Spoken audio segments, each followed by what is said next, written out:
Welcome to Daily Wisdom, Walking the Path with the Buddha, a podcast shared by David Roylance. This podcast is dedicated to guiding you to completely eliminate the discontent mind and the suffering it causes by attaining enlightenment. Learn and practice the teachings of Gotama Buddha that will guide you to fully attain a peaceful, calm, serene, and content mind with joy. To support this podcast, visit patreon.com/support Buddha or visit buddhadailywisdom.com, where you will discover a full range of courses, retreats, and online learning resources to assist you on the path to enlightenment. Now, here's our teacher to share more.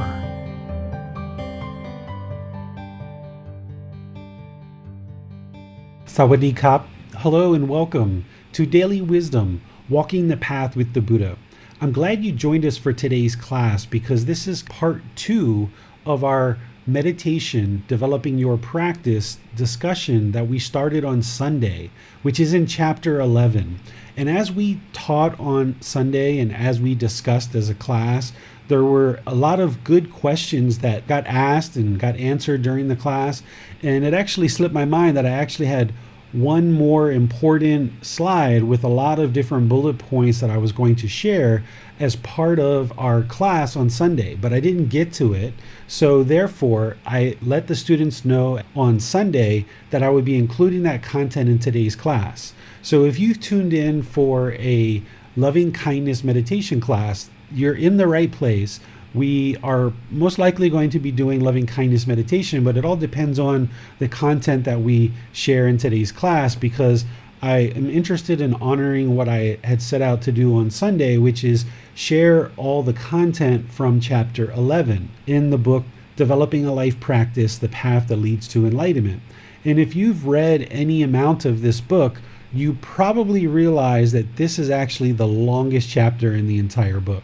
Is about meditation, and it's the longest one for a reason. I didn't compute it to be the longest one. It's just that there's so much to talk about related to meditation, and it's a primary aspect of our practice to train the mind to enlightenment, where the mind is peaceful, calm, serene, and content with joy. So therefore, it turned out to be the largest chapter in the book with the most things to talk about. So it kind of makes sense that we were running out of time on Sunday when we were setting out to discuss this entire chapter.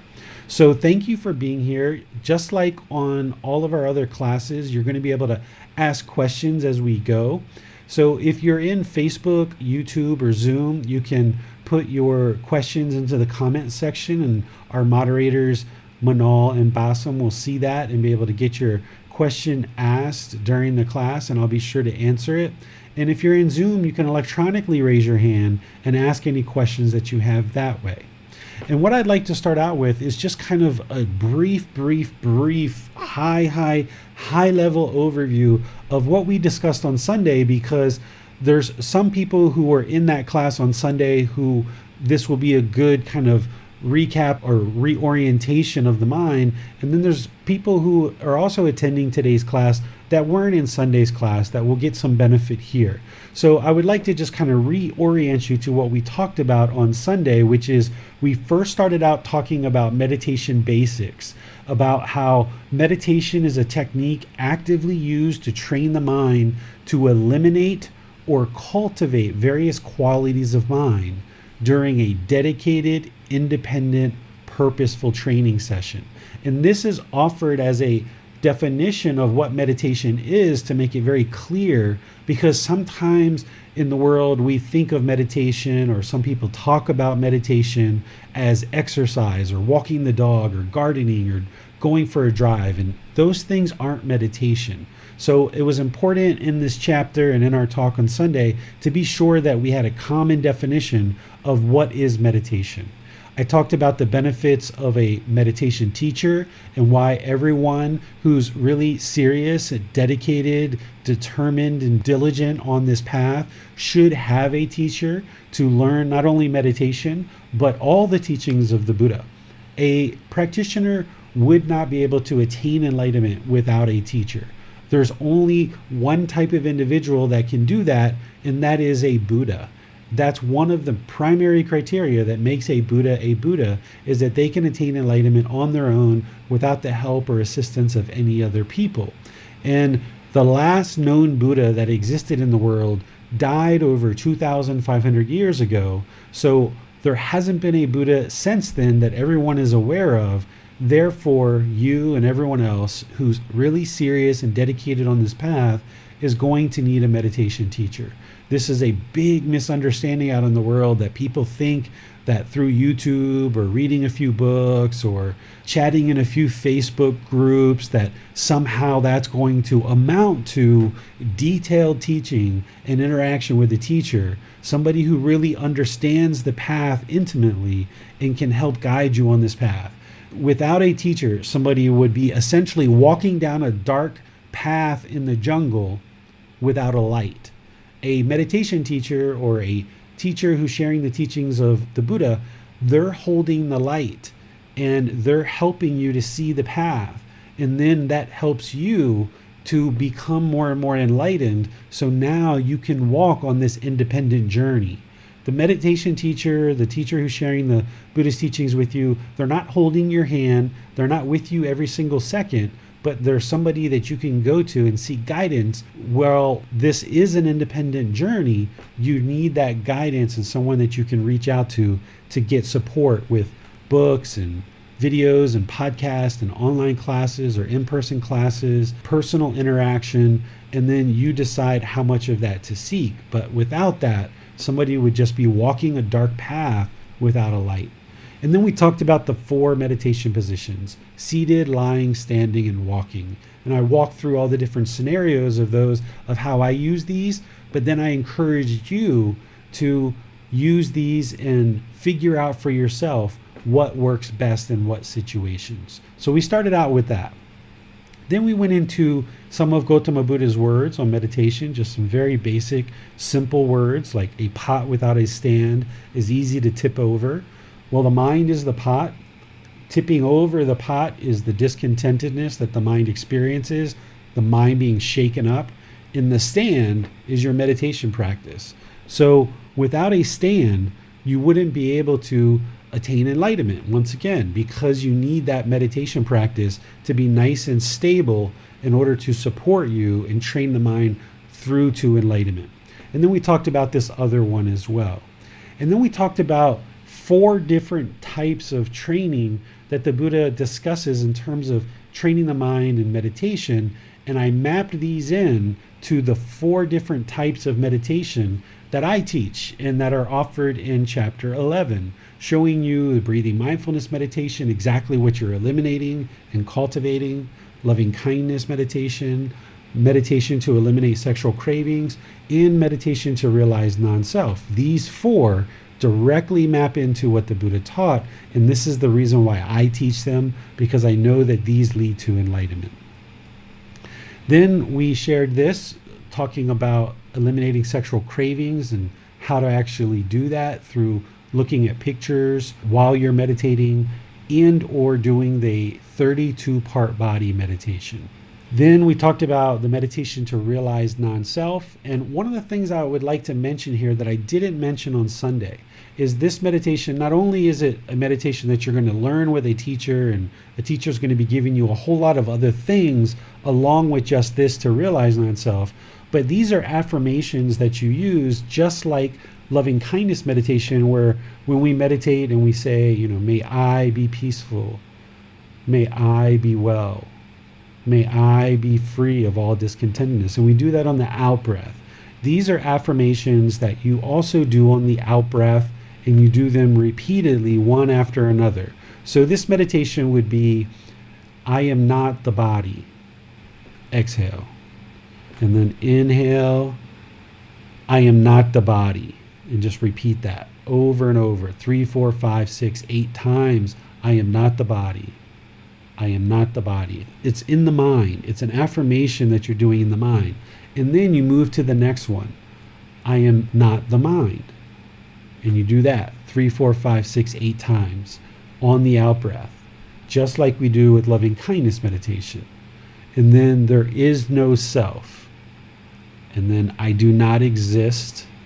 And then summing that up with, I am not the body, I am not the mind, there is no self, I do not exist.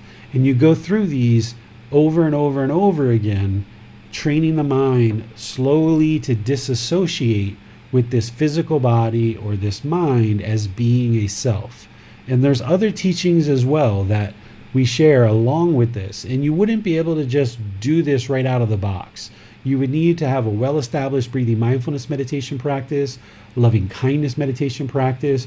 You will have needed to put together all the core teachings of the Eightfold Path to include the 3 universal truths, the 4 noble truths, all the steps of the Eightfold Path, understanding the natural law of karma, training the mind more and more to get into the jhanas, which are the preliminary phases that the mind goes through before it gets to the 4 stages of enlightenment. And then as you're in those jhanas, that's the time to be working with a teacher, which you will have already been doing before you got to the jhanas, but work closely with the teacher to understand this meditation as well as the other practices that you do on a daily basis in order to disassociate with this physical body and this mind as being the self. Okay, so that's what we talked about. And I thought I was all done there and we just had one more thing to share. But in reality, I had this slide with a whole lot of other things to share with you guys. So let me share this with you guys.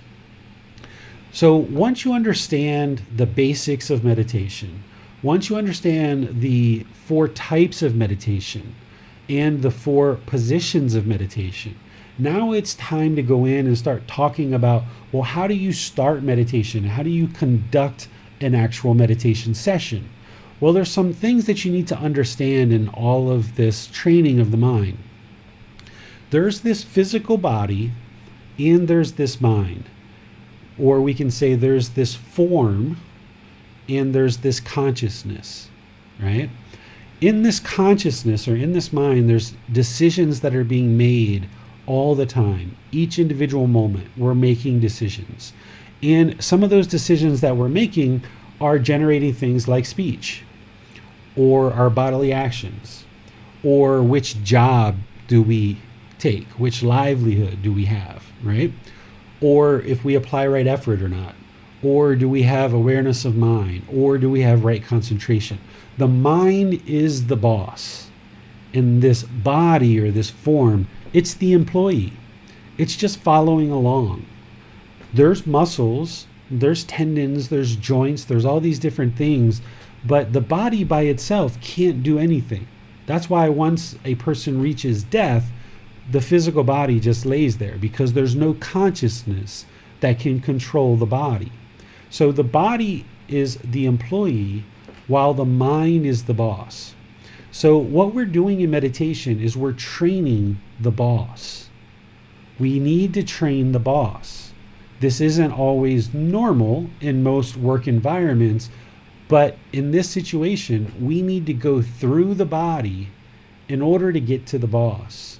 And that's why we use the seated, lying, standing, and walking meditation positions in order to kind of appease the employee.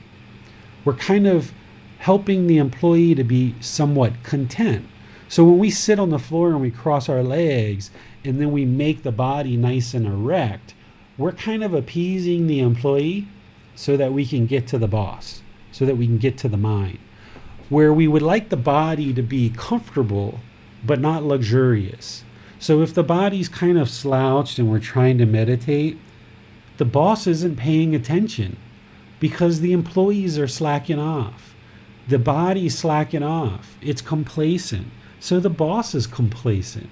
So we've got to go through this body in order to get to the boss. We have to go through this employee to get to the boss. So that's why we cross our legs. That's why we make our body erect and we rest our hands and arms in our lap. So that now with this upright position, not too rigid and not too slouched, the boss is attentive and alert. And now we can actively train it. So this is what it means in the book and all the other teachings that I share when I say the mind is the boss and the body is the employee. And we've got to ensure that we're going through the employee, making the employee comfortable but not luxurious, because if the employees are luxurious, they're going to slack off. Therefore, we're not going to be able to get to the boss. The employee's not going to want to take us to go see the boss if the employees are slacking off. And likewise, if the body is experiencing pain, it's not going to want to take us to go see the boss. So if the employees are experiencing pain, it's not going to want to take us to go see the boss, because all the employees are going to be telling the boss is pain, pain, pain, pain, pain. So anytime you're meditating, whether it's seated, lying, standing, walking, whatever it is, if you feel pain in the body, there is no award or reward that is given for someone who sits through the pain. The pain is the body's way of telling the mind something's wrong. So if you notice that a hip is sore, or a knee or an ankle is feeling pain, change the position, whether you maintain your seated position and just shift your legs around, or whether you switch to lying or standing. The body is not going to be willing to take us to see the boss, the mind, if it's experiencing pain. This employee, the body, if it's experiencing pain, it's not going to be interested to take us to go see the mind, the boss. So we need to kind of appease this body. We need to appease this employee. But at the same time, we don't want it to be so luxurious. So we need to maintain that erectness in the spine in order to keep the boss attentive and alert. And then we can actively train the mind through our meditation session. The Buddha also talked about setting up mindfulness in front of you as you prepare for meditation. Mindfulness is awareness of mind. In order to prepare for meditation and get the most benefit out of your meditation, you're going to need to cultivate awareness of mind. You can't just walk in off the street, plop down on the floor and meditate. I mean, you certainly can try, but you're not typically going to experience the best results that way. And likewise, if you kind of rush to get home and hurried up and got home and ran into the house and ran to wherever it is that you meditate and plop down to meditate there, that's not the best way to enter into your meditation session either. You need to set up mindfulness in front of you. And in order to be able to accomplish mindfulness, which is awareness of mind, the mind has to be calm. If the mind is not calm, then all mindfulness is going to be lost. This is the reason why we practice equanimity or calmness of mind or evenness of temper, especially in difficult situations. Because if the mind is shaken up and uncalm, you're going to lose your mindfulness, awareness of mind. And if you lose your awareness of mind, you're going to lose your concentration, your singleness of mind. And if you lose that, then you're going to lose your wisdom. You're not going to be able to access the wisdom in the mind because the mind is all shaken up.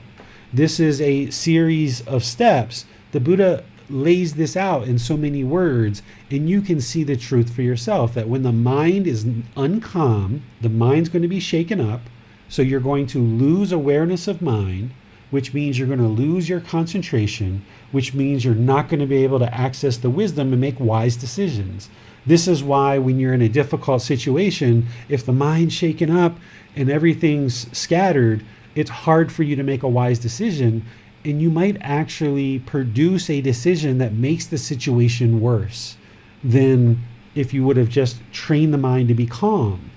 So it's the same thing in daily life as it is in meditation. So because of this sequence of events that we need to maintain our calmness in order to practice mindfulness, in order to practice right concentration, in order to access our wisdom, we also should do that leading into meditation.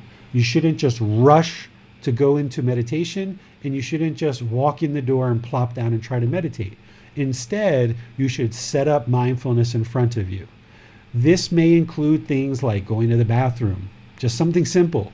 Empty out the organs. Make sure that there's no urine or stool or feces in the body that would disturb your meditation. If you're in meditation and those things happen, okay, get up and go to the bathroom. Don't hold on to the urine and the feces.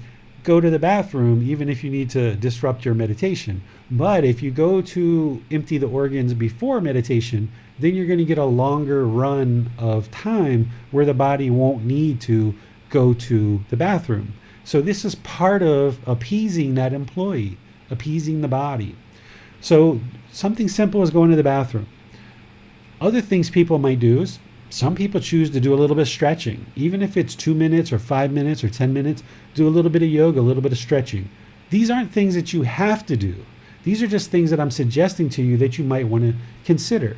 And you may not do them for every single meditation session, but they're just things that you should do in order to prepare this body, to appease this body, to appease the employee so that we can get to the boss. So going to the bathroom, doing a little bit of stretching. Maybe some people like to do prayer. And you can look in chapter 18 and see how I discuss in there about how you may need to adjust your prayers based on liberation of the mind and eliminating any craving or a knowing of true reality and how we actually use prayer. But if you like to pray and it's something that you have developed and something that you feel that is beneficial for you, then you can pray before meditation or after meditation or both if you like. Some people might choose to chant, and that's something that I teach in this program, is how to develop a chanting practice so that it can help ease the mind into meditation. Because in chanting, you're becoming aware of the breath, you're becoming aware of the mind, and it's helping to ease you into meditation and do what Gotama Buddha said, which is set up mindfulness in front of you, where you have awareness of mind already starting to be cultivated before you ever even get into your meditation session. And this is why some people have asked me in the past, not in this program, but in other venues, that, what should they do when they're really, really enraged and angry? Should they sit down and meditate? I say, well, you can try if you like to, but typically at that point, it's very difficult to meditate because you've lost your calmness of mind. You've lost any kind of mindfulness. You've lost your concentration, and maybe you've even lost your wisdom where you don't even think about meditating. I mean, you can certainly try, but you'll probably find that it's very, very difficult to meditate when the mind's angry. So that's what the Buddha's talking about here, is setting up mindfulness in front of you is all about bringing awareness of the mind so that you're not just plopping down in meditation, but you're actually kind of building up to it so that you can kind of get the most benefit and reap the most rewards out of your actual meditation session because you've kind of built up to it. You haven't run into the house and run to go meditate. You haven't just plopped down and just given it no thought. You've actually kind of kept the mind calm. You've kind of built up, maybe emptying out the organs, maybe doing a little stretching, a little bit of prayer, maybe a little bit of chanting, maybe all of those things. It's totally up to you how you would like to set up mindfulness in front of you. The Buddha, from all the things that I've seen, doesn't tell you exactly how to do this. He gives you this guidance and saying this is going to essentially benefit you in your meditation practice. And then it's up to you to find out and figure out how to do that. And a teacher like me, I'm just giving you some suggestions of things you can consider, but each person's practice is going to be unique to them. And that's one of the beauties that I think is outstanding about the Buddhist teachings, is he never says, do this and do that. And there's not this rigid rules to follow. There's this guidance. And then there's this free will, this latitude of you making free will decisions to accomplish the goals that you are setting out to accomplish. And that's one of the reasons why a teacher is so important, is that you can ask your teacher, what do you do to set up mindfulness in front of you? What are the things that you do? And in this chapter, I listed step by step, what do I do in order to set up mindfulness in front of me? And I preface that with, this is just an example, and you should take the initiative to figure out what it means to set up mindfulness for you. And not that you have to repeat and do exactly what I do, but instead learn and figure out what makes your mind become the most attentive, the most aware, and figure out what those things are. And they might change as you progress in your practice. So set up mindfulness in front of you before you actually meditate. In terms of The time, frequency, or schedule of meditation, this is going to be different for every time you meditate, every day you meditate, and every practitioner is going to be a little bit different. There's no set time or frequency or schedule that you should feel obligated to fulfill. I will give you some suggestions here, but there's free will choice to exercise here. In terms of timing your meditations, I don't suggest that you time your meditations. Typically, if somebody sets an alarm in meditation, their mind is going to sit there and think, is it time yet? Is it time yet? Is it time yet? Is it time yet? And that's the mind craving. That's craving, desire, attachment. The whole thing that we're trying to eliminate in our meditation of breathing mindfulness meditation. So setting an alarm is actually going to detract from your meditation because the mind's going to be sitting there sometimes obsessing, is it time yet? Is it time yet? Is it time yet? The other thing that can happen is you may not be craving to know what time it is, but you've set the alarm and you've gotten deep and deep and deep in meditation and you're not even thinking about the alarm and you're getting all kinds of benefits from your meditation. And then beep, beep, beep, beep, beep, beep, the alarm goes off, where it disturbs the meditation, where you could have actually gotten a whole lot more benefit had you not set the alarm. So setting the alarm is either going to cause the mind to crave and figure out what time it is, or it's going to potentially end your meditation session prematurely when you could have actually gotten more benefit and more results out of your meditation had you not set the time. And the reason why is because of Gama. Now let me relate this to Gama for you. The training that the Buddha taught is to bring the mind into the present moment. And we always make decisions in the present moment. We're not trying to long for the past and hold on to the past. We're also not longing and trying to figure out the future. We're just trying to make decisions in the present moment. Well, if you sit down and you say, I'm going to meditate for 30 minutes and you set an alarm, you're trying to decide what you're going to do 30 minutes from now. And that's not possible. We can't know what we're going to do 30 minutes from now. Because of impermanence, everything can change. So rather than sit down and try to figure out what you're going to be doing 30 minutes from now and to set an alarm for that, just set the alarm to the side. Now, I say that, but at the same time, what I do share is that I suggest you build up your meditation practice to as close to 30 minutes and beyond per session as possible. Well, if you're not timing your meditations, how are you going to know that your meditation is 30 minutes or more? The way that you know is that occasionally, maybe once a week or once every 2 weeks, before you start your meditation, you look at the time. Oh, it's 9 p.m. Let me meditate. And you meditate. And then when you're done, you look. Oh, it's 9:45 p.m. I meditated for 45 minutes. Okay, I'm kind of in that sweet spot of about 30 minutes to an hour of meditation, which is what I'm sharing with you will produce the best results, is that 30 minutes to an hour. But only do this about once or twice a week. And then once you realize that you're hitting that sweet spot consistently, there's no need to actually look at the time anymore, because it doesn't matter truly what amount of time that you're practicing. If you're practicing 35 minutes or you're practicing 45 minutes, what are you going to do with that information? Are we going to brag with our friends? Are we going to share this at a dinner party? Are we going to tell our family at the holidays how long we've been meditating and we've upped our meditation by 10 minutes? This sounds like arrogance and pride, right? So we're not going to go around and puff out our chest and be boastful about the length of time that we're actually meditating. The length of time we're meditating is only for you to make sure you're hitting that sweet spot. And for me, when I work with students one-on-one on a personal guidance, I will typically check in on this and I'll ask them, how long are you meditating each session? Especially when I first start working with a student at the beginning. And typically they're meditating 5 minutes, 10 minutes, 15 minutes, or something like this. And I'm going to encourage them to expand that to 30 minutes or beyond. And then I'm going to keep checking in with that student as they schedule personal guidance sessions with me to be sure they get to that point. And then once I hear consistently that they're in that 30 minutes to an hour time frame, I'll probably stop asking the question because there's no need to ask it anymore after that. But that's important that you get to that sweet spot, because if you only meditated 5 minutes every session, you're not going to get to enlightenment.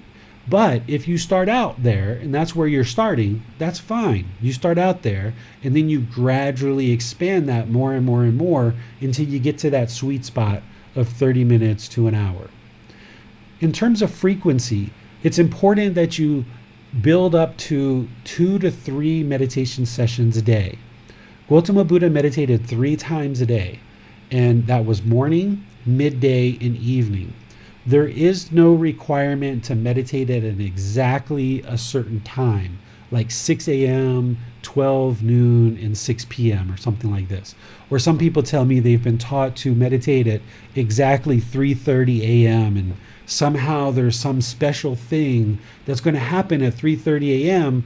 and that's what they've been doing. Well, your body and the mind doesn't know that it's 3:30 a.m.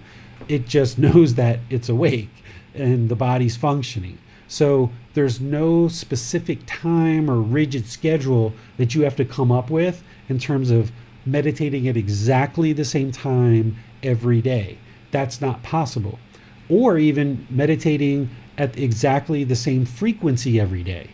There's some days where I've meditated 4, 5, 6 times a day. There's other times where I meditate 2 or 3 times a day. There's even the occasional once a day, depending on what's going on. But I'm always building up the practice for longer amounts of time and trying to get to that point where it's 2 to 3 times a day consistently. And that's what you should do too, because the Buddha discovered these teachings. He knew what was best. He was able to build up his practice to 3 times a day. And if you've ever tried that, you'll see the truth for yourself that the mind will make a lot more progress that way. But out of the gate, you're not going to probably be able to do 3 times a day. You might only be able to do once a day for 5 minutes, and that's all you can do to get started. And that's fine, because that's where you're starting. But then as you go, build that up where you get 2 times a day for 5 minutes. And then when you're doing that for a while, build that up to 10 minutes twice a day. And then 15 minutes twice a day, and 30 minutes twice a day, and 40 minutes twice a day. And then maybe by that point, you're seeing a lot of benefit and you've created more space in your life. And now maybe you get that 3rd session in there somewhere. But there are occasionally some people who have the time, maybe retired people or people who don't have to be at a certain office or a certain place at a certain time, that they can get to 3 meditation sessions right out of the gate. And that's something that they can accomplish. And if you can do that, excellent. Because the way meditation works is it's like scooping water. And the more scoops that you can take, the more water you're going to get in the bucket. The mind is thirsty. It needs this water. The mind needs this meditation. And if 3 times a day you can scoop for 30 minutes, so an hour and a half a day, and that's what you can do, you're going to fill up that bucket and you're going to make some really good progress. But if you can only do once a day for 5 minutes, your mind's thirsty. Go ahead and scoop water for once a day for 5 minutes, and that's going to be beneficial for the mind. And as you do that and the mind gets more and more used to that and you start seeing the benefits, you'll gradually be interested to expand your schedule more and more because you'll see the benefits for yourself. So don't try to have a fixed, rigid schedule, but you may choose to have anchor points. And for me, I know that when I wake up in the morning, that's my time to meditate. And prior to going to sleep at night, that's my time to meditate. Now, there's occasionally times where I wake up in the morning and I can't meditate because I have a certain thing on my schedule that I need to attend to right away. And then after I get that taken care of, I will typically end up in a meditation session shortly thereafter. And then in the evening times, what you need to be aware of is sometimes what we do is we lay around, we do our nighttime activity, the mind starts feeling sleepy, and we can feel sleep coming on, and we say, oh, I need to meditate. Let me meditate before going to bed. And now someone might try to meditate. Don't do this. This actually is going to cause challenges for you, because the mind's not going to be attentive and alert in order for you to get the most benefit out of your meditation. Now, if that's what you're doing now, it's okay. And I'm sure you've been seeing a certain level of benefits. But what you would like to do is about 30, 45 minutes before you know the mind's going to end up becoming tired, that's when you initiate your meditation session, because that's when your mind's most active and attentive and alert, that you can actually now actively, purposefully train this mind in this purposeful meditation session. Whereas if you wait until sleep is starting to come on, now the employee is starting to become lackadaisical. It's starting to become a bit lazy, and you're not going to be able to get to the boss as well. So if you're now meditating at a time where the mind's starting to become sleepy, just make a mental note to initiate your meditation prior to that, a good 30 minutes or 45 minutes prior. And if your meditation is lasting an hour, then maybe an hour before that, right? And what you'll end up doing is you'll be waking up to meditation, and you'll be going to sleep to meditation. And you'll notice that the consistency of this, of scooping water at these two times, is going to fill up this bucket more and more and more and more, and you're going to be getting more and more benefits out of your meditation. So let me pause here that we've gone through these 3 bullet points and see what questions you guys might have on anything we've been discussing so far. Now remember, you can put your comments into Facebook, YouTube, or Zoom, and our moderators will see that and ask your question during the class. In Zoom, you can electronically raise your hand and ask questions during the class. So I'll turn this over to you guys, Basam and Manal, and see what questions, if any, that we might have. Yes, there are no questions on Zoom at the moment. However, I wanted to ask, would the chanting before we sit for meditation, which we do in our live classes, would that also be something that we can practice not to do on our personal meditation sits in order to not form any craving or attachment?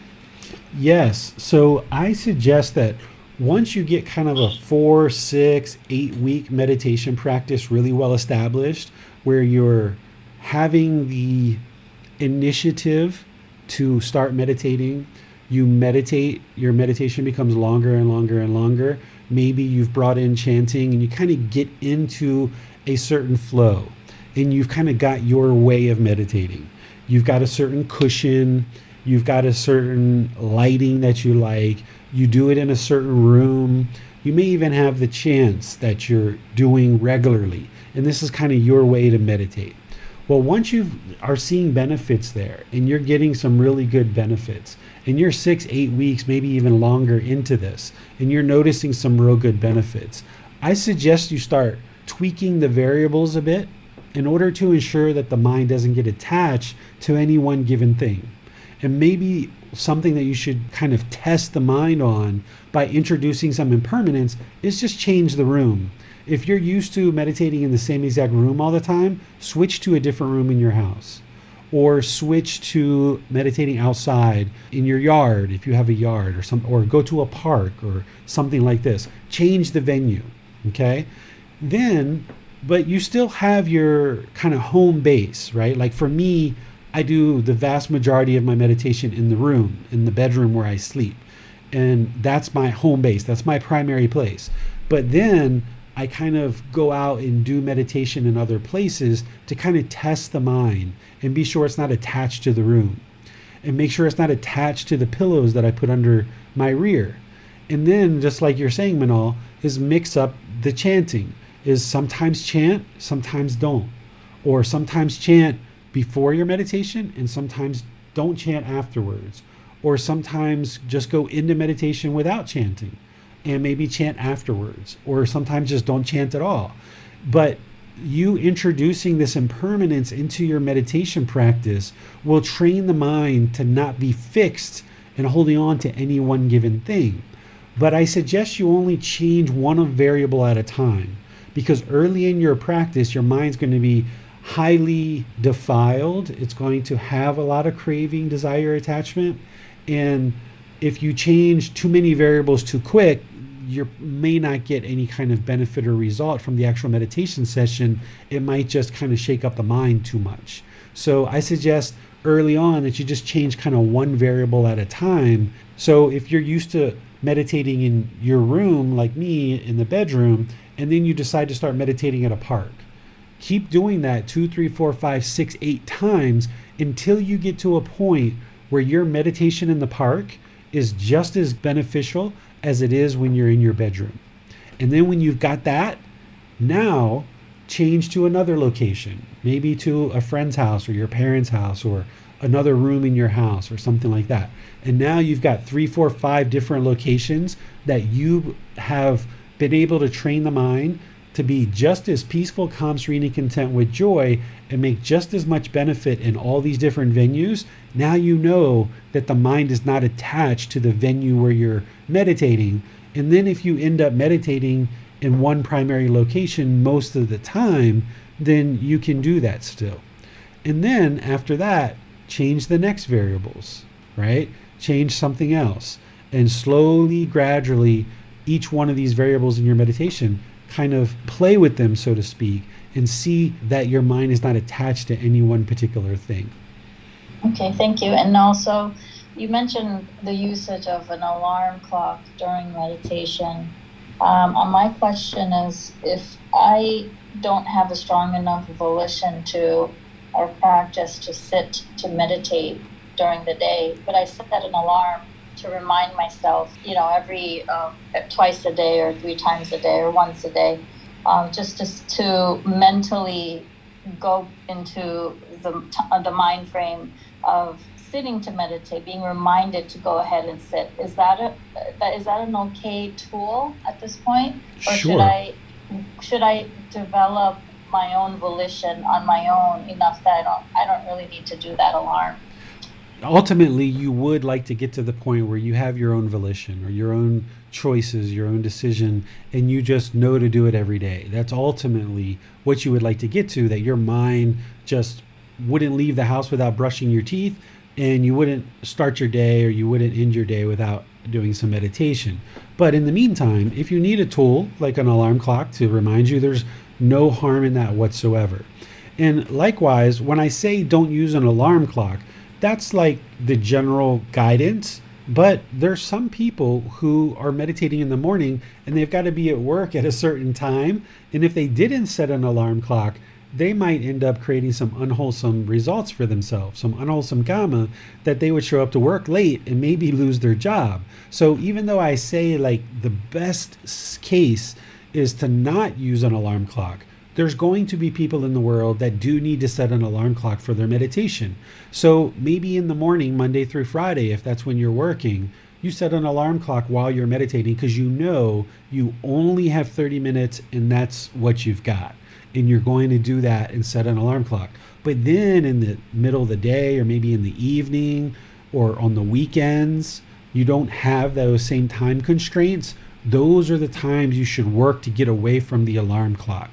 But if you need an alarm clock because you're going to work in the morning, then go ahead and use it. So what I'm sharing with you in terms of timing or setting up your meditation with a clock, this is guidance and this is what works best. But remember, there's no permanence here. So there's going to be people in situations where they're going to need an alarm clock. And that's something that they might need to actually employ. So feel free that you can do those kind of things as you need to. Thank you. We'll go to Basim. Thanks, Manan. Teacher, I have a question about the second point, which is mindfulness. In such cases, when one starts meditation and after maybe 2, 3, 5 minutes, one observes that the mind is wandering between topics. So, would it be better to stop meditation at this point and start after some time, or try to continue and be content with what it is? Just continue and be content with what it is. Because in that moment where your mind became aware that it wasn't on the breath, at that moment you were practicing mindfulness. At that moment. And that's what you're working towards, is you're working to eliminate craving, desire, attachment in breathing mindfulness meditation. And you're looking to cultivate right mindfulness or awareness of mind, and also cultivate this concentration or singleness of mind. So the unenlightened mind is going to wander. It's going to go to the past. It's going to go to the future. It's going to have thoughts and ideas and perceptions. These things are going to happen all the way up and through to the point where you get to enlightenment. So if you stopped every time the mind was off the breath, then you would be stopping your meditation all the time. When you notice that the mind is off the breath, you're practicing right mindfulness at that point. And that's part of what you're cultivating in the meditation, is to be aware. Oh yeah, the mind's not on the breath. Bring it back. And now you're on the breath. So don't stop, just be content and just know that, okay, the mind wasn't on the breath, it was wandering there. Bring it back. Cut off those thoughts, let them go, bring it back. Yeah, okay, thanks. Seems that's all for now. Okay, so let's go to sleepiness during meditation. This is a common one that we see, especially when you're first starting out with meditation. Oftentimes the mind is, when we first start, is very heavy with defilement. And when I say heavy with defilement, what I mean is that pollution or those taints in the mind, the craving, anger, ignorance, or those 10 fetters. And because of that, as the mind is being trained, oftentimes it becomes very sleepy. You might go through a period of 3-6 months or so that every time you meditate, it becomes very sleepy. And this is an indication that you potentially aren't getting enough rest and you're not sleeping enough. So you need to be sure that you factor that in and perhaps improve your sleep so that you get some better quality sleep and for longer duration. So that's the first thing to pay attention to if you're noticing sleepiness during meditation. The next thing is that if you become sleepy during meditation and the mind starts to become unattentive, you can choose to go to sleep. And you might just decide, okay, I need some rest, I need to sleep, and I'm going to go to sleep. And that might be what you decide. The other option might be that you know that you've gotten a decent amount of sleep, it's just that the mind's becoming sleepy and you would like to extend your meditation session despite the sleepiness in the mind. In that situation, I suggest that you change positions. So if you are in the seated position and the mind becomes sleepy, I suggest that you stand, for example. Or if you're in the lying position and the mind becomes sleepy, maybe you would like to switch to standing or walking, right? And vice versa, if you're in seated, you could also switch to walking. So you can use the standing and walking positions to kind of fend off sleepiness. And then after you do those for a while, if you would like to move back to seated or lying, you can. So don't just give up because the mind is sleepy. You can actually look for ways to extend your meditation session, especially if you know you're already getting enough sleep. So 3 things to consider there is 1, be sure you're getting enough sleep. 2, if the mind is becoming sleepy during meditation, you might just need to go to sleep, and that's what you need to do. Or 3rd, you might need to just change the position in order to extend your meditation session. Next one is physical sensations during meditation. This is where when you meditate, if the body has like an itch, or some people experience the feeling of their head expanding during meditation, or other bodily sensations that can happen during meditation. If you're starting to become aware of these during meditation, that's good. That's actually good that you're aware of these bodily sensations. Every single last one of them is impermanent. So if you can, don't feel like you need to itch right away. Try to resist that urge to itch right away. Because what you can do during your meditation is when the itch arises or when there's something on your skin, maybe like a piece of dust lands on the face or the nose, you can actually use this as an aid during your meditation to train the mind to be focused on the breath and just stay utterly focused on the breath, recognizing the impermanence of the itch, that it has arisen It's going to exist, and then it's going to cease to exist. And going through that 10 seconds or 30 seconds before it actually ceases to exist is really beneficial for the mind. Because the way that the unenlightened mind works is when something disagreeable happens, it wants to push it away right away. This is aversion, where the mind wants to push away painful feelings. Things that are disagreeable, things that the mind doesn't like, it wants to push it away. So you're trying to kind of reprogram the mind so that it doesn't do this anymore. So that in daily life, when something disagreeable happens that the mind would prefer that doesn't happen, that you don't have a tendency to push it away. And one of the ways that you can train the mind to eliminate aversion is that when you're in meditation and there's that itch that comes to the surface, is you can just keep focused on the breath. Don't push it away by scratching it.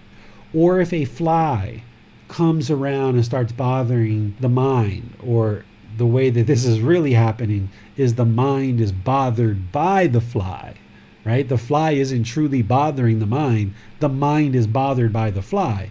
And what the mind might have a tendency to do in the unenlightened state is push away that fly, because that's the aversion where it wants to get rid of any disagreeable things. Well, instead of doing that, which is what the mind's going to naturally want to do as part of this unenlightened state, you're trying to train the mind to get to this enlightened state where it doesn't push away disagreeable things, where it doesn't push away painful feelings, that it recognizes that it can have discipline and control in all situations. So even when there's that dust on the nose, or even when that fly comes around and goes in the ear or whatever, maintain the focus on the breath. And notice that more and more you can train the mind longer and longer periods of time to not itch or not to swat the fly. And initially, after 5 seconds, you might need to scratch, right? And you might decide to do that.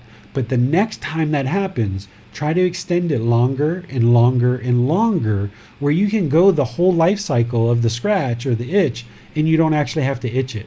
And this is where the mind becomes very stable, like a post or like a pillar, and it doesn't shake with just a little itch or a fly going around.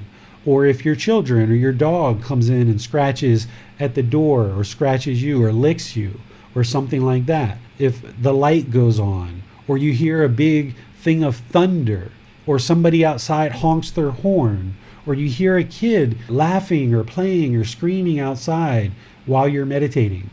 All of this stuff is just temporary, impermanent sounds or some sensation in the physical body. And you can actually use this for your benefit to train the mind to recognize the impermanence of it and to not be affected by that impermanence and to not have aversion when this disagreeable thing happens. So train the mind to reside peaceful, calm, serene, and content with joy, no matter what, even when there's physical sensations that are arising or some kind of external thing like thunder or kids playing at a playground or horns honking or something like this. Don't get the mind worked into a situation where you think everything needs to be perfectly quiet in order to meditate. Because in reality, those stimulus are actually really beneficial for the mind. When kids are playing at the playground and you're trying to meditate, if that bothers the mind, that's a perfect place for you to meditate. Or if light bothers you when you are meditating, that's a perfect place for you to meditate. Or any other sounds, right? If there's anything that's bothering the mind during meditation, you've got to get to the point where you train the mind to be peaceful, calm, serene, and content with joy in that situation, whether it's a fly, whether it's a scratch, whether it's some noise or some visual thing like a light or something like that. And if you ever experience the head expanding or contracting during meditation, this is a common thing that will sometimes occur during meditation. It's temporary. It only happens for a period of time and then you won't experience it anymore. Some people say it feels like an elephant's head. Well, one of the things that's happening while you're meditating and you're training the mind is there's physical changes that are happening to the brain. This is now being proven through things like CAT scans and MRIs. The brain is not the mind, and the mind is not the brain, but there is a connection between these two things. Just like the hand is not the brain, and the brain is not the hand, but there's a connection between the brain and the hand, right? So the mind and the brain have some type of connection. And when you're meditating, and also when you're practicing these teachings, when you're practicing things like generosity and loving kindness, and you're practicing equanimity, and you're practicing all these other teachings, all the precepts and everything that you're practicing, the Eightfold Path and everything, this is all making physical changes to the brain. And you might feel that during meditation or after meditation. You might actually feel certain things in the brain shifting and changing. And you can have these sensations where the head feels like it's the size of an elephant and it's expanding and contracting. This is completely normal. You haven't done anything wrong whatsoever. You shouldn't crave for this to happen, but if it does happen, just remain unaffected by it. Keep focusing on the breath. There's going to be changes to the brain, and what the scientists are seeing is they're proving what the Buddha taught. The Buddha taught that once the mind attains enlightenment, it's permanent. It never goes back to being unenlightened again. And we explain that through the teachings in terms of wisdom and the reason why the enlightened mental state is permanent. Well, these changes that happen to the physical brain, scientists are observing that as they are happening and when they happen, they never revert back to the way that the brain was previously. So these changes that are going to be gradually happening as you meditate and as you learn and practice these teachings, it's going to be changing the condition of the mind, but it's also going to be changing the physical structures of the brain. And when this happens, don't be alarmed by it. In fact, there was times when I was meditating that I actually heard things moving in the brain. It was like, things like that. And don't be alarmed by it. Just be unaffected by it and just know that that's actually a really good sign. And this is just part of the mind and the brain doing what it does as it moves closer and closer to enlightenment. So these physical sensations are going to occur in the body, and use it as part of your training. Because of these changes that I'm talking about in the brain, you also may experience visual stimulation during meditation. This is something new that I've added to the new book because it's a question that comes up a lot of times. That while you're meditating, you might see white lights or blue lights or red lights. You might see flashing lights. You might see different visualizations and different images in the mind while you're meditating. All this stuff is completely normal.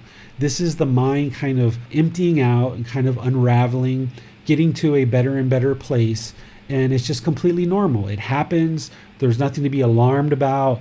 You don't have to send an email or a message to your teacher and be worried that you saw flashing red lights in your meditation, or think that there's something special because you experienced these flashing red lights and now somehow that has some important significance for you.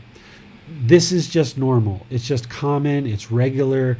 The brain and the eyes are involved in a lot of processing, and as the mind is improving the condition of the mind through this training, as the brain is changing, you're going to potentially experience different visual stimulation during meditation. Completely normal. You're not special because it happened, and there's nothing special that you have to do because it's happening. It's just completely normal. And then in terms of external stimulation during meditation, these are things like music or mala beads or candles or special lighting or special incense or scents. None of this stuff is going to lead to enlightenment. In fact, all of these things can very easily become attachments. So if I get fixed where I can only meditate with certain music, or I can only meditate where there's a gong or my favorite candles burning, and it creates a certain glow in the room and a certain smell in the room, and my mind really clues into meditation when that occurs. Well, those things are all impermanent. And that means if your mind and your meditation practice gets fixed to this special candle or this special music or something else, at some point you're not going to have those things, and your meditation practice is going to fall apart. Likewise, one of the primary benefits and what you're working to do during breathing mindfulness meditation is to eliminate craving, desire, attachment, where the mind is holding on or it's longing for something. Well, if your mind is longing for a candle, or your mind is holding on to music, or your mind is holding on to someone guiding you during meditation and talking the entire time that you're meditating, then your mind isn't able to let go of all of these external stimulus and focus instead on the breath, so that you can eliminate craving, desire, attachment, and build awareness of mind. Because if the mind is fixated on the music, or the meditation app is guiding you all the way through meditation, then you haven't gone internal and looked at the mind and observed it, that it's off the breath, and to cut off the thoughts and bring it back to the breath. Instead, you've replaced all this other stimulus with music, or with a guided app, or guided meditation, or beads, or candles, or something like this. You're just introducing things into your meditation practice that you're going to have to get rid of in order for you to attain enlightenment. So you really would like to strip your meditation practice down to only 3 things. There's only 3 things that your meditation practice should need: the body, the mind, and the breath. And if you're not there yet, it's okay. But if you're just starting out a meditation practice, use the body, the mind, and the breath. Don't introduce all these other things for your mind to get fixated on and hold on to. Because the body, the mind, and the breath, you're going to have those with you all the time for this entire life. For the rest of this life, you're going to have the body, the mind, and the breath. Everything else is impermanent in this life. But in this life, you will have the body, the mind, and the breath with you for this entire life. So build up your meditation practice to the point where you're only meditating with the body, the mind, and the breath. So if you're using guided apps now, or you're using music, or you're using mala beads or candles or things like this, what I suggest you to do is gradually move the mind away from those things. Because the mind doesn't like impermanence. The unenlightened mind doesn't like change. It doesn't like shifting things around. And the best way to get the mind comfortable with letting something go is to do it gradually. The mind prefers gradual training. So if you're meditating 2 times a day or 3 times a day, and you're meditating with music all the time, then what I suggest you do is do 1 session with the music, 1 session without. 1 session with it, 1 session without. 1 session with it, 1 session without. Then do 2 sessions without it and 1 session with it. 2 sessions without it and then 1 session with it. And do that for a few weeks. And then build up more and more and more where you're not meditating with the music at all. Or you're not meditating with the guided app at all, or guided meditation at all. Or you're not with the mala beads or the candles or whatever it is that you've got in your practice. You've got to strip it all out and strip it all down to bare bones, where it's body, mind, and breath.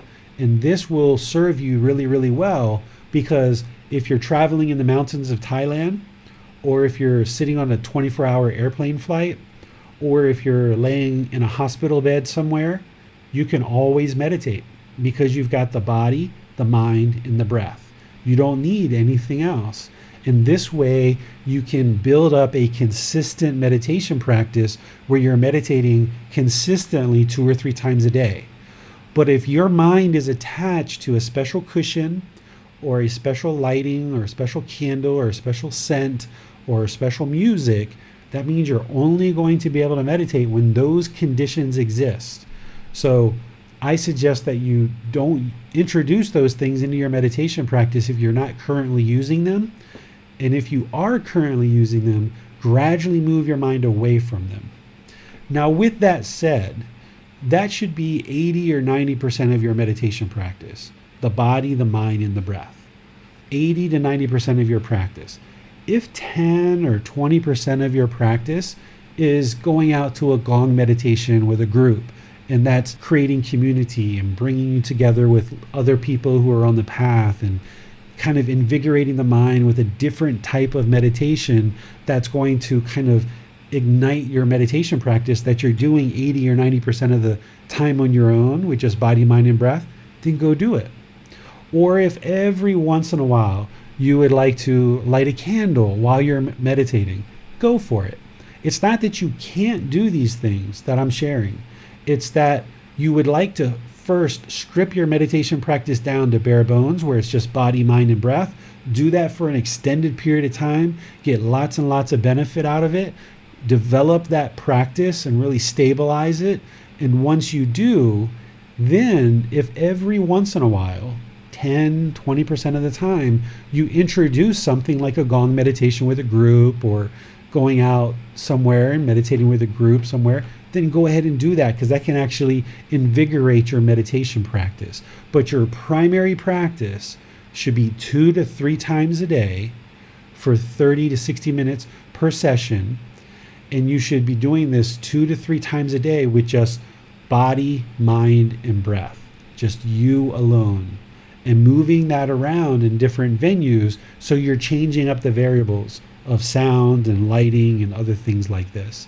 And as you do this, the condition of the mind is going to gradually improve because it's starting to be trained to accept and deal with impermanence. And it's being trained that it's not always going to be sitting on the fluffy pillows at home, that it's sometimes going to be on a wooden bench in the park. And in that park, there's seagulls, or there's geese, or there's ducks, or there's people walking by and talking, or there's exercise going on, or there's something like this, or there's the wind that's blowing. So the mind's going to start slowly getting used to these other variables. And this is actually very healthy to train the mind and introduce these different variables to kind of test and challenge the mind. But you only are interested in doing that after you've got a really well-established practice together and you've got a primary location where you've really got a well-established practice. And then once you do, and you're noticing that, then it can actually be very invigorating and beneficial to your practice to kind of move it around, move the mind around in different environments and test it and give it a chance to become acclimated to different variables. Because discontentedness is going to come through the eyes, the ears, the nose, tongue, the bodily contact, or the mind, these 6 doorways. And by you moving the mind around in different locations, then that's going to create different stimulus and different variables, different impermanence that the mind has to experience, and then it has to gain its contentedness with those new variables. So this is what I would suggest for you in terms of starting your meditation practice, building it up, and starting to conduct normal, regular meditation sessions on an ongoing basis. So that's everything that I was going to share today, that I was planning to share on Sunday. Let me see if you guys have any questions on this before we move on to something new. Yes, Miranda has a question. She asks, I've only attempted walking meditation a couple of times. Could you please give some guidance on how to do this properly? Yeah, I really need to get a video together for walking meditation. I'm seeing more and more people that are needing this guidance, and out of all the videos that I've created, I just haven't created one about that yet. And then when COVID came, and it became a little bit more challenging, so I need to get out and create a video for you guys to benefit from how I teach walking meditation. I teach it in person because there's kind of a preliminary activity that I do before I teach walking meditation. And that preliminary activity really helps you to do walking meditation. But let me try here. I've never tried to teach it online like this, so let me try. I've done it in private Zoom sessions before. So anybody who maybe this doesn't quite work, we can ask questions, we can have discussion today. But if it doesn't quite work for you and you need some more guidance, schedule a personal guidance session with me. I'll take the laptop downstairs in our living room or outside, and I'll walk and show you guys how to do it. But let me try to do it with my fingers and see if that might help. So what you'd like to do is you'd like to get to the point where you're just standing and you're gripping your wrist with the other hand, just lightly clasping in front of you or behind you, or your arms and hands are just by your side. So there's 3 options there. Just make your hands and arms just comfortable either by your side or clasp in the front or the back of you. Then with standing, just take your foot and only about maybe a foot or 2, not a big step, just about a foot or 2 in front of you. Just kind of place your foot flat on the floor and then transfer your weight. Place your foot flat on the floor and then transfer your weight. Place your foot flat on the floor and then transfer your weight. And what you're doing with your eyes is you're staring about 1 meter in front of you, about 3 feet in front of you. You're just staring at the floor. You're not looking to the sides. You're not looking to the future. You're not looking to the past. You're just staring at the floor, just 1 meter in front of you. That's the present moment. And what you're doing is you're slowing down your walk, where you're just placing the foot, literally just naturally placing it on the floor, and then you're transferring your weight. Place it and then transfer your weight. Place it and then transfer your weight. It's very intentional walking. Okay? Let me actually see if I can, just so you guys can see the movement of how slow it is. You won't be able to see my feet here, but the way this works is I'm just looking down at the ground. I'm just going to put my foot right out in front of me with a flat foot, and then I'm going to transfer the weight. Transfer. Transfer. Transfer. Just really, really slow like that. And what you would normally do if you're in kind of a smaller space is you walk in a circle, counterclockwise. You walk in a circle. And if you're outside, like at a park or something like that, you can walk on a trail, or you can, walk on a blacktop pavement and just slowly, slowly, slowly walk. You're not trying to get anywhere destination-wise. You're not actually trying to get somewhere. You're actually just trying to slow the mind down. Because where walking meditation comes in is when the mind's overactive and it doesn't want to sit, or it doesn't want to lay, or it doesn't want to stand, or you're just trying to get some movement going in the body because there's some pain, or maybe there's some sleepiness. You're just using the meditation to slow the mind down. So you're not actually trying to get somewhere. So you're not trying to walk fast. You're also not walking heel to toe like you might normally walk. You might normally walk heel to toe. But in walking meditation, you're just going to put your foot flat on the floor, and then you're going to transfer. Flat on the floor and then transfer. Just really intentional walking to slow the mind down. So I'm going to work on getting a video together that can help explain this, and you guys can see my feet, and I can do this other activity ahead of time. But hopefully this was at least helpful. I don't know, how was it, Miranda? Did that help you at all? I see you nodding your head. That's good enough. So, okay. So it looks like it was somewhat helpful, but I'll definitely look at getting a video together. I'll see if my wife or my son can help me with videoing. That's one of the other reasons why I wasn't able to do a video, because the person needs to be able to move with me. All the other videos that I've done, it's all been a still camera on a tripod.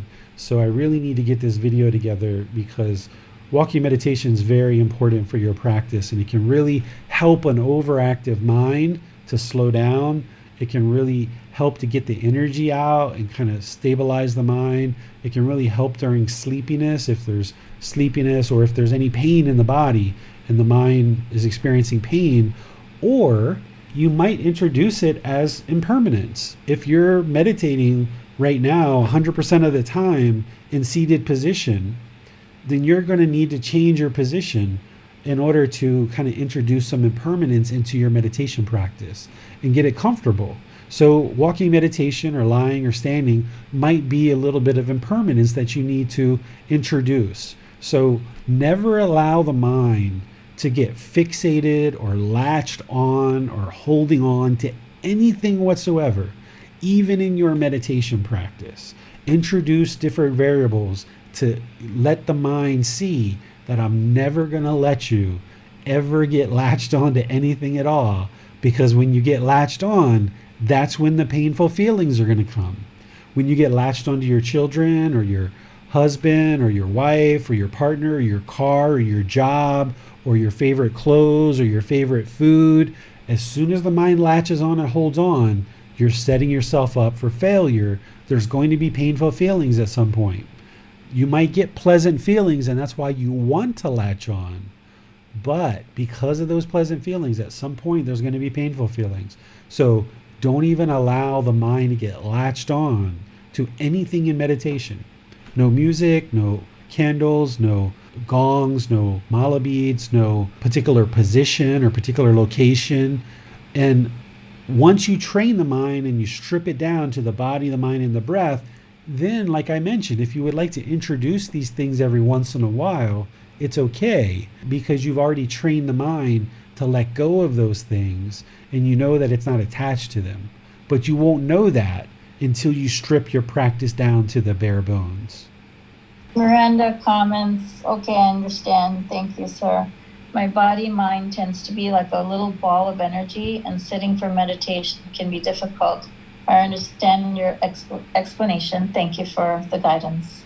Yeah, this is a perfect one for you, Miranda. My mind was like that too at one point. It was just overactive certain times, and just the last thing that was on my mind was sitting somewhere to do meditation. It was almost like something was boiling inside of me. I just had to go. And getting out there and walking and slowing down and walking slow, it slowed it down. I mean, 30 minutes, 45 minutes of that, just walking and slow. It can also help with fear too. I did a lot of the walking meditation that I did here in Chiang Mai in Thailand, and the streets here are very narrow, and there's motorbikes whizzing up and down these streets. And at that time there was lots of tourists, and I would go out at nighttime on Friday, Saturday night, and I would look down at the ground and people would be bumping into me, and there'd be a motorbike whizzing by, and you'd hear people chatting and tourists talking and things like this. Or I'd walk by a bar and there'd be like a smell of smoke, or loud music would come out, or people were laughing or whatever. All of these things were like introducing impermanence into the mind. And I was able to get rid of any fear because I was just focused looking down at the street. I also got that whiff of smoke, or I got that smell of alcohol, or that coffee shop, smell the coffee that maybe the mind in the past would have had a tendency to have craving for coffee. There was even times where I was walking and it had rained about an hour or so before, and I walked under an overhang and it was just dripping off of the overhang, and a drip hit me right smack in the middle of the head. And just staying fixated on the ground and not even be affected by that drop on the head, it helps you to see how well trained your mind is, that it didn't bother you. The music didn't bother you. The motorbikes whizzing by didn't bother you. The tourists bumping into you, or laughing or joking or talking or whatever, didn't bother you. And this is how you get your mind to the point where just nothing bothers you. It's completely stable. So not only is it going to help with your overactive mind, but as the mind slows down and becomes more and more stable, you can move it into various environments where you can introduce different stimulus that's going to help you to maintain your focus on the ground and on the breath, and not the sounds or the wind or the motorbikes running by or other things like this. And that's where you get really, really stable and go inward really deeply. Ali has a question. In standing meditation, do you close your eyes? Yes, I would typically close eyes, because remember, you're dealing with the 6 doorways of discontentedness here. And it's the eyes, the ears, the nose, the tongue, the body, and the mind. And those are the doorways. And during meditation, the more doorways you can shut down, the more contentedness you're going to be able to bring to the mind. So whether you're seated, lying, or standing, you can keep your eyes closed. Unless you're doing walking meditation, or unless you're doing that meditation where you're looking at the corpse that I showed you guys for eliminating sexual cravings, you can keep your eyes open there. Now, if you'd like to try to meditate with your eyes open at other times, you certainly can. There's no harm in doing that. But the more you close down the doorways and you get used to protecting those doorways, the more internal you can go into the mind and gain more benefit. Because when you're meditating, this is why you shouldn't meditate when your mind's sleepy and you're getting ready to go to sleep, but instead meditate before the mind gets sleepy, is when you're meditating, you're working. This is like real active meditation. You're working, you're going inward, you're applying effort, you're actively training the mind in purposeful meditation sessions. So if you can close the eyes and shut down that doorway, then you can go internal and do all that work to be aware of the mind. When it's off the breath, cut it off and let it go and bring it back. And just do that. Awareness of mind, cut it off, let it go and bring it back. Bring it back, bring it back, bring it back. So do all that internal work. You'll probably find with the eyes closed that you'll be able to do that work much more proficiently. Sinara has a question. Is your mind supposed to be free of thoughts when practicing walking meditation? Your mind during meditation will never be free of thoughts entirely. You can't eliminate thoughts at all because it's just not possible. The mind is conscious. As long as there's a consciousness, there's going to be thoughts. You can still the thoughts, you can quiet the thoughts, but you'll never actually eliminate or completely eradicate thoughts entirely. So that's why when the Buddha says, cut off the thoughts, what he's actually saying is let go of the thoughts. So during walking meditation, there will be thoughts, and your mind might want to look out of your peripheral vision to something that's going on over here. And that's the mind wandering. And just like you cut that off and bring it back to the breath in seated breathing mindfulness meditation and walking meditation, when the mind starts veering off to the side like that and you start looking out of your peripheral vision, you've got to cut that off and bring it back to focusing just 1 meter in front of you. And this is one of the reasons why I prefer to teach walking meditation in person, because after I get the students walking for a bit, I start introducing some impermanence into the training so that they then have to contend with that and train the mind with that. So you're never going to completely be free of thoughts in the mind. You'll be able to quiet them and still them, but you're always going to have thoughts. You're not actually eliminating thoughts in meditation. You're bringing the mind's awareness to singleness of mind or concentration. If somebody ever says that they're eliminating thoughts during meditation and that they have indeed eliminated thoughts during meditation, just ask them, how did you know that you eliminated thoughts during your meditation? Because they would have had to have a thought to know that they eliminated their thoughts, right? And that's a thought. So you actually can't eliminate thoughts. It's not possible. But you can still them and you can quiet them. So work on that, stilling the thoughts, quieting the thoughts, getting to that peaceful, calm, serene, and content mind with joy, where the mind's focused on the breath and the thoughts are stilled. And in walking meditation, by looking at the ground, that's your fixation point. And you can still pay attention to the breath during walking meditation as well. See, there's a lot of moving parts in walking meditation. This is why I prefer to teach it in person, but I'm going to try to get a video together that kind of incorporates the walking meditation when I can. Nick has a question. Teacher David, why must it be counterclockwise circles? Why would the direction matter, and why would the path shape matter? You can do whatever you like. What I do is I walk in a counterclockwise circle. The reason why is because the Dhamma wheel that a Buddha spins upon their awakening moves in a counterclockwise direction. So to remind me of the Dhamma wheel spinning in a counterclockwise position, I always walk in a counterclockwise direction in a circle.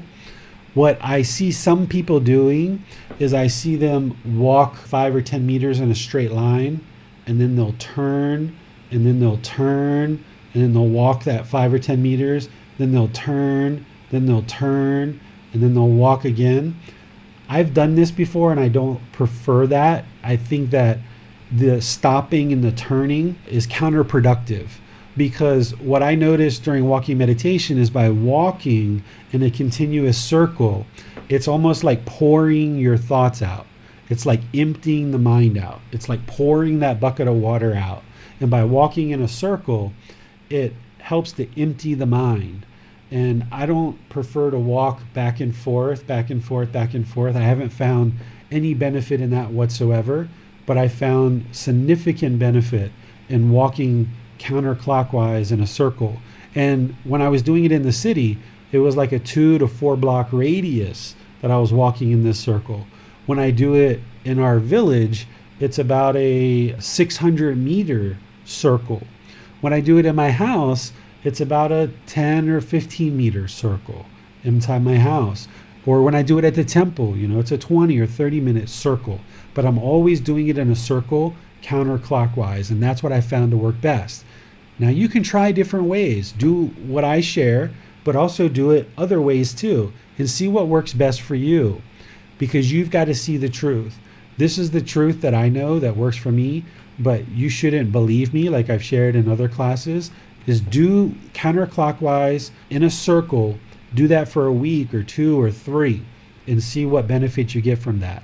And then if you want to switch it up after that, then do walking back and forth 5 or 10 meters, down, turn, walk, turn, walk. Do that for 2, 3, 4 weeks and see what kind of benefits you get from that. And I suspect that you're going to see what I'm sharing is going to be the most beneficial, but who knows? It might be different for you in your mind. So you've got to see the truth that works best for you. Right, he comments, okay, my complex is 1/4 mile in a rectangle. I can do counterclockwise around it. Thank you, Venerable Sir. Yeah, try it and see how that works. And then just so you know the truth is, after you get established with that, try it some other ways too and see how that works for you. And then you'll know the truth for yourself, that you're not just following me and you're not just believing me, but you see the truth for yourself. And that way you'll know, and it'll be more ingrained in the mind. And you'll be able to tell people, just like I have, like where I said, I've tried it this way and it doesn't work for me. And I've even done it in a classroom where there's like a bunch of students lined up in a line, and we'll all walk like 10 meters or 20 meters forward, and then we'll all turn and we'll all walk back. That doesn't work for me either. It's the walking in a circle and just the continuous circle is what works.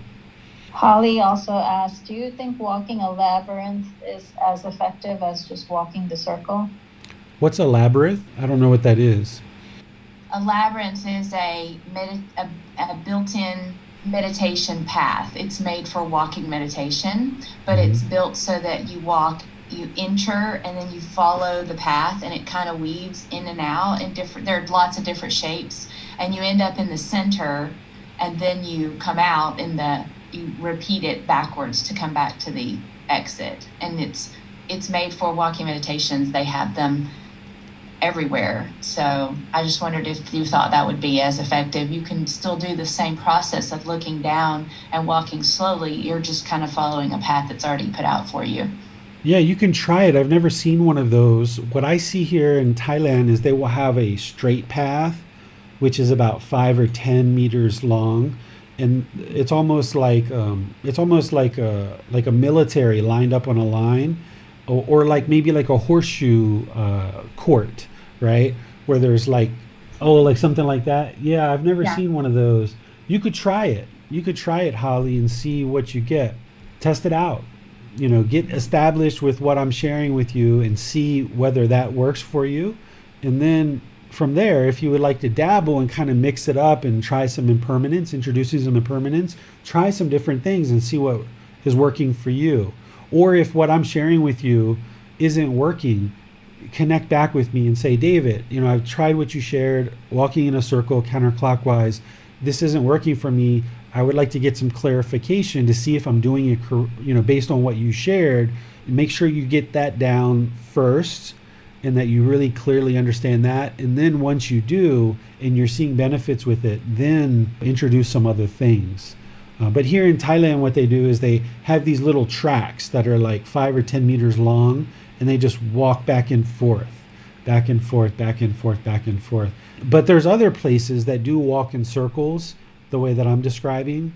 I've just found that the circle just works wonderful. It feels literally like I'm pouring the thoughts out. Even though you're not getting to empty mind, you can't completely empty the mind in terms of no thoughts, but it feels like all those busy thoughts that I used to have, it felt like when I was walking in a counterclockwise circle, it just felt like those were just being poured out one by one by one by one as I was walking in a circle counterclockwise.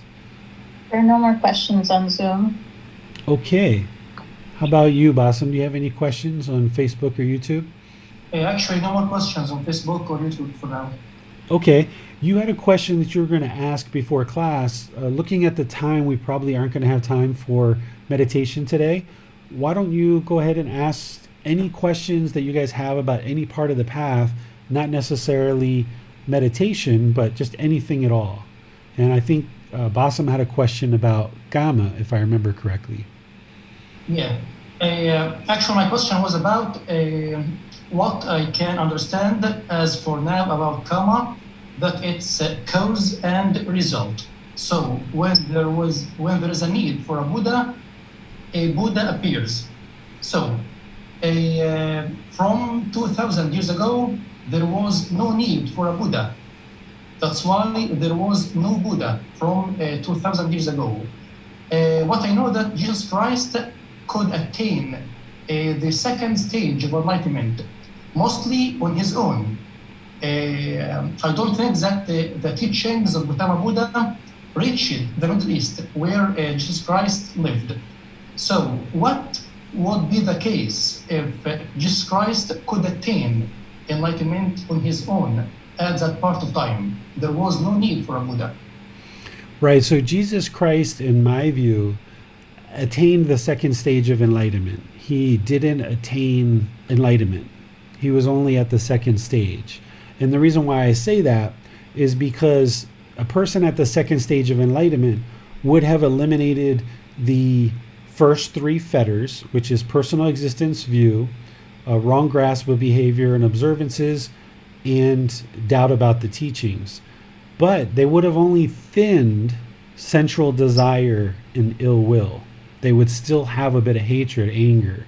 And we know stories from Jesus Christ that he went into the temples, he tossed over the tax collectors' tables, he showed anger at different times during his life. So we know he still had a bit of anger, right? And we also know that he said, I will come again. I will be reborn, is what he said. An enlightened being isn't going to be reborn. And an enlightened being isn't going to have anger, isn't going to toss over tables of vendors at a temple, right?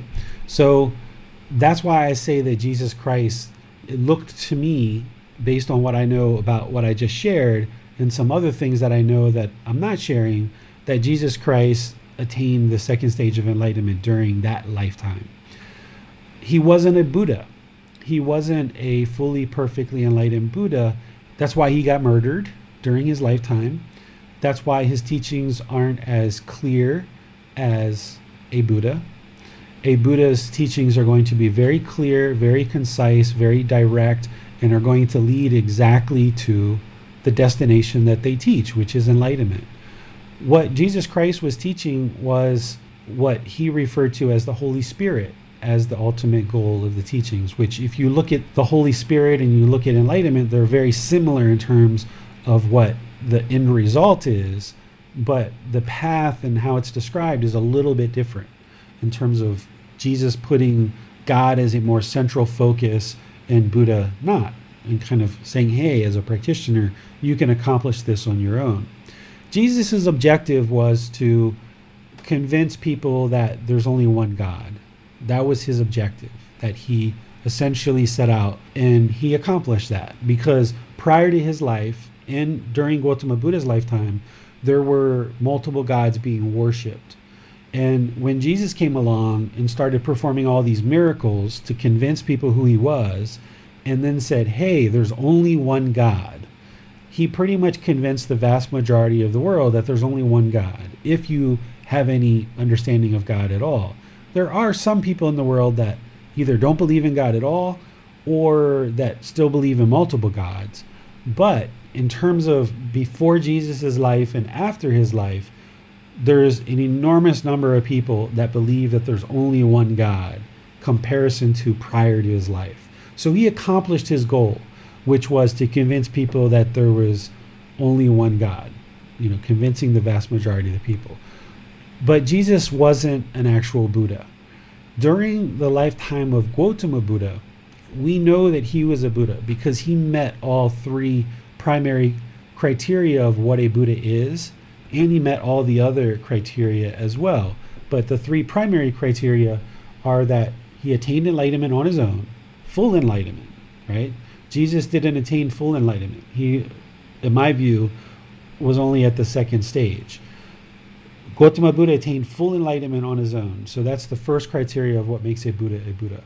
The second one is their independently discovered teachings that they discovered on their own. They share those their entire lifetime, helping countless people to attain enlightenment during their lifetime. The Buddha accomplished that. Gotama Buddha helped countless people during his lifetime to attain enlightenment. And then the third criteria is that they leave their teachings in such a condition that upon their death, countless more people can attain enlightenment after their death. And Gotama Buddha did that, because here we are 2,500 years later, and there are people that are still attaining enlightenment based in his teachings. When he lived, the teachings came into the world and they shine very brightly, because when a Buddha exists, their wisdom is deep and profound. They help countless people to attain enlightenment during their lifetime, and the teachings are really bright in the world. Now, they didn't spread throughout the world during Gotama Buddha's lifetime, but in that region of the world that he was in, the teachings were very vibrant and very strong. And it's reported that for the next 500 years after his death, there was lots and lots and lots of people getting enlightened, even after his death for 500 years. And from there, the teachings gradually declined more and more and more because of impermanence. From that bright period of over 2,500 years ago until today, the teachings have slowly declined. And the Buddha gave exact reasons why that was going to happen. He talks in his teachings, in the books that I'm publishing, he talks about what was going to lead to the decline of his teachings. And he also talks about the things that are going to keep his teachings strong and vibrant in the world. Well, now over 2,500 years later, we're at a low point in humanity. We're at a low point in these teachings where the vast majority of the world is highly, highly discontent. And yes, we need a Buddha. And the Buddha described that there was going to be a new Buddha that was going to come into existence 2,500 years after his death. And that's the time that we're living in right now. And the goal of any new Buddha would be first to attain enlightenment on their own, because they need to attain enlightenment on their own to deeply and profoundly understand the teachings without the influence of any other teachers. And that's why a Buddha's wisdom is so deep and profound, because they did it themselves. For example, if they try certain things for walking meditation and it works, then they know that's the truth and they use it. If it's not the truth, then they kick it out and they don't use it. So a Buddha is going to independently do this on their own. A student is going to perhaps hold on to a teacher's teachings, whether it's working or not, and they're not going to be able to see the truth. But a Buddha is not going to do that. A Buddha is going to independently attain enlightenment on their own, kicking out and letting go of anything that doesn't serve them in their goal and in their objective to attain enlightenment. Anything that doesn't serve them benefit in attaining enlightenment, they let it go. And that's what's going to lead to their enlightenment. So by the time they've attained enlightenment, the only thing that resides in the mind is this deep, profound wisdom of exactly what leads to enlightenment, not influenced by anyone else. So any new Buddha would need to first attain enlightenment. Then they would need to share their teachings that they discovered on their own independent practice with countless people during their lifetime and guide those people to enlightenment during their lifetime. And they would need to leave their teachings in such a condition that they would be able to be used beyond their death in order to allow more and more people to attain enlightenment after their death. So that's what any new Buddha is going to be focused on, is restoring the teachings of the Buddha into the world in such a way that they are spread throughout the entire world and all of humanity can attain enlightenment. This is what Jesus Christ talked about as heaven on earth. This is what the Buddha talked about with Maitreya Buddha, that Maitreya Buddha is going to bring his teachings into the world and clarify his teachings in such a way that all beings in the world are going to be able to learn and practice his teachings and be able to attain enlightenment over the course of many years and many generations, that essentially the entire world will be able to attain enlightenment. Some people refer to this person as the world teacher or the world's teacher, that this is an individual that's going to be able to do this. And we're at a point in time right now where that's completely possible to occur. During the lifetime of the Buddha, that wasn't possible because we didn't have a common language across all of humanity. We also didn't have ease of travel to travel. So we didn't have a common language to share these teachings, and we didn't have ease of travel to make sure we spread the teachings throughout the world. But today, in today's times, we have a common language that interlinks all of the world, which is English. It's the international language. It's going to remain the international language. It's going to become more and more of a primary language that's spoken all throughout the world. So anybody who's going to be a Buddha today is going to need to speak in English and teach in English so that the entire world can understand what they discovered in their own self-journey to enlightenment. Then, not only do we have the language that's capable, but we have the ability to send information throughout the world, and it doesn't even need to be on an airplane or a boat or a mule or a camel. It can be spread throughout the internet. So these are things that the Buddha couldn't necessarily foresee the internet, so to speak. He couldn't necessarily foresee the English language, but he knew that it was his goal to share these teachings into the world in such a way that they would remain vibrant for a period of time, and then they were going to decline, and then it's up to Maitreya Buddha to bring those teachings back into the world in such a way that they could be spread throughout the entire world, and they would be shared worldwide for all beings to attain enlightenment. And this is where the world can become more and more of a peaceful place, and this is where the world can live in peace and harmony with each other as more and more people in the world decide to get on this path to enlightenment and actually attain enlightenment. I don't know how many enlightened beings we have in the world right now, but let's just say we have 100, okay, which is minuscule, but let's just say we have 100, okay? But now let's say we go from 100 enlightened beings, and all those enlightened beings are probably trying to help others attain enlightenment. Now let's say we go to 100,000 enlightened beings in the world. It's only a matter of time before we get to 1 million. And once we have 1 million, it's only a matter of time before we get to 10 million and 100 million, right? And you can see the math here, that any kind of teachings that are coming into the world today that are producing enlightened beings on massive quantities, if we can get to a point where we have 500, 1,000, or 3,000 enlightened beings in the world, that's going to just snowball. Because once people learn the truth, that truth isn't going to disappear again, ever.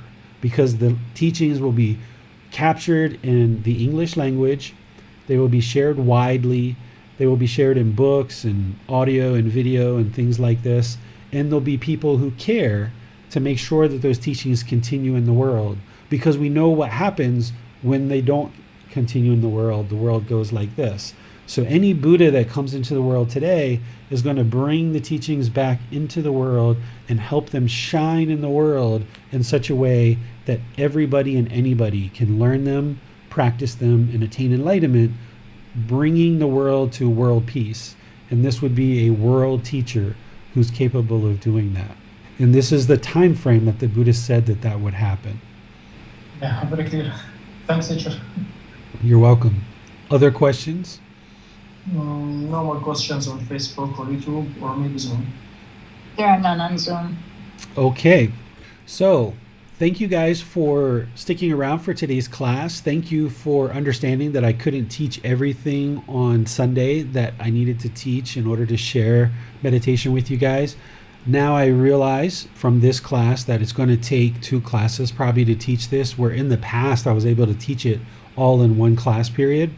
Now you guys are getting further along on this path. I'm noticing in my personal discussions and the type of post you guys are making and the type of questions that you guys are having in classes, and as you guys are scheduling personal discussions, I'm noticing the type of questions you guys are asking. Our community is becoming more and more enlightened every day, right? And I don't say that pridefully, I don't say that arrogantly. I can just tell that all of you, through your dedication, through your determination, through your diligence, you are all progressing. Now, you might not be progressing as fast as the mind wants, right? Because that's how the mind functions. The mind wants what it wants. So get rid of where you hoped you would be or where you crave to be or where you want to be. I can observe that this community is progressing, and that's outstanding. The more that you guys are all learning and practicing, the more you're investigating, you're meditating, you're being dedicated, diligent, and determined to learn these teachings, life is only going to get better and better for you because you're eradicating that ignorance. You're gaining wisdom. That unknowing of true reality is being dissolved more and more and more. And this is why you're noticing that the mind's becoming more peaceful and calm in certain situations. Where things might have taken you a week or two to get over in the past, you can get over it in a couple of hours or a couple of days. Or certain incidences that produced anger or rage in the past now aren't producing that. Maybe you're just a little irritated or a little annoyed, right? This is because the mind's becoming more enlightened. You're gaining more wisdom, you're training the mind more and more, and it's improving the condition of the mind. So the more that we create more enlightened beings within this community, then we'll see this spreading of the teachings, because it won't just be David that's sharing the teachings anymore, but you guys will be able to help each other more and more and more as we progress on this path. So in order to bring these teachings and have them shine in the world and have countless people walking around that are enlightened beings, each one of us individually needs to stay dedicated and never give up on our practice. We need to stay dedicated and diligent to our own practice. So all of us are often interested in helping the world and improving the condition of the world and doing something to benefit the world. Well, one of the things that you might come to realize is the very best thing that you can actually do to benefit the world is to attain enlightenment. Your own growth on this path, your own progress on this path is going to benefit this world, because you're producing less and less harm in the world, which means there's less harm for others to deal with. And the more wisdom that you cultivate, the more you're going to be able to share that with other people someday. And maybe not necessarily in a formal teaching role the way that I'm doing, but if you become enlightened and you're living with other people, a husband, a wife, kids, children, parents, just neighbors, maybe you're even single and you just have friends, your enlightenment, your wisdom that you have about enlightenment will slowly ooze out of you more and more to the people around you. The light that you carry is going to shine the way for other people. So the very best thing that we could ever do for this world is to actually focus on our own mind and improve our own practice, because we eliminate the harm that we're causing in the world, and we are then able to help other beings on this path who choose to be taught. You can't drag anybody kicking and screaming to enlightenment. It doesn't work that way. They have to choose. But the more calm and the more peaceful, the more content, the more serene that your mind is, the more joyful that your mind is, people are going to notice that and start asking you questions. And when they do, with your wisdom, in your humbleness, you're going to be able to politely, kindly, friendly, and respectfully share with them what led to the peacefulness that you're experiencing, to the calmness, to the serenity, to the contentedness and the joy.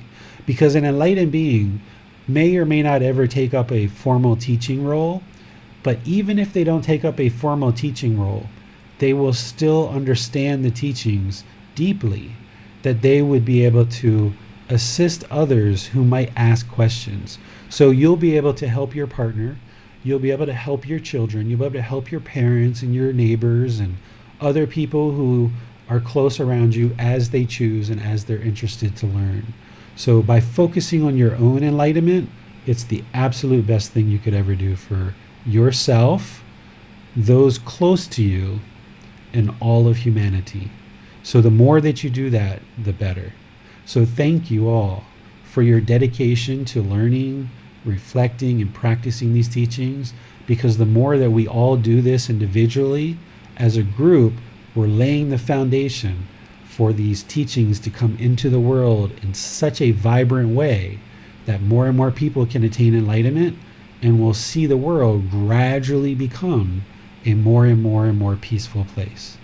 So thank you for your dedication, thank you for your determination, and thank you for your diligence. I'll see you in class either on Sunday or next Wednesday. Sunday, we're going to be teaching chapter 12, which is Craving is the Problem. What is the solution? This is in the book, Developing a Life Practice, The Path That Leads to Enlightenment, the newest book. So that's a new chapter. It's been reordered, and we're going to be covering chapter 12. And then on Wednesday next week, we're going to definitely do breathing mindfulness meditation. We'll do a session of that because that syncs up with part of the solution for craving. So until next time, have a lovely rest of your day. Remember to treat everyone polite, kind, friendly, and respectful. And as long as you're doing that, you'll be producing lots of wholesome karma and wholesome results. We'll see you next time. Sawadee krap. Thank you for listening to this podcast. To provide support for this podcast, visit patreon.com/support Buddha. To access more teachings, visit buddhadailywisdom.com.